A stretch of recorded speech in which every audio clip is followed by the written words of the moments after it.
ওনারা তো বলতে পারে না জনগণের কাছে তোমরা আমাকে ভোট দিয়েছ, আমি ভাই চালাতে পারছি না।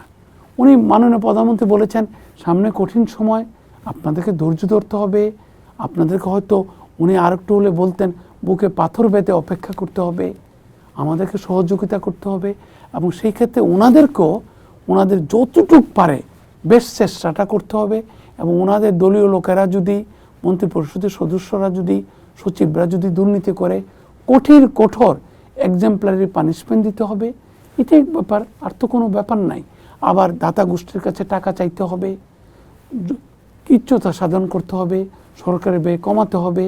আবার সরকারি ব্যয় যদি একদম কমিয়ে ফেলে, সরকারি কর্মকর্তারা 10 বছর যাবত তাদের বেতন ভাতা বৃদ্ধি পায় নাই, তারা একটা কমিশন গঠন করেছিল জনাব জাকির আহমেদ খানের নেতৃত্বে, তারাও এটার বাস্তবায়ন চায়, সরকারও চেষ্টা করছে ফেজ ওয়াইজ বাস্তবায়ন করতে পারবে কিনা, এটা তো সরকারের সিদ্ধান্ত। আবার যদি প্রচুর টাকা ঢুকে যায় একটা জায়গার থেকে, সরকারি কর্মকর্তাদের বেতন বাড়ালে বেসরকারি খাত যেহেতু ড্রাইভিং সিটে, তাদের যদি বেতন না বাড়ায় সেখানে একটা সামাজিক অনাচার সৃষ্টি হতে পারে।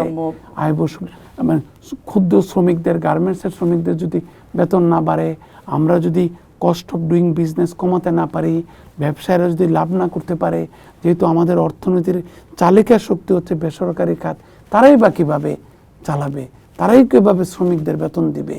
আবার শ্রমিকদের যদি ইনফ্লেশনের প্রেশার যদি থাকে, শ্রমিকরা যদি ইনফ্লেশন থেকে কম বেতন বৃদ্ধি পায়, তাহলে তারাই বা বেঁচে থাকবে কীভাবে।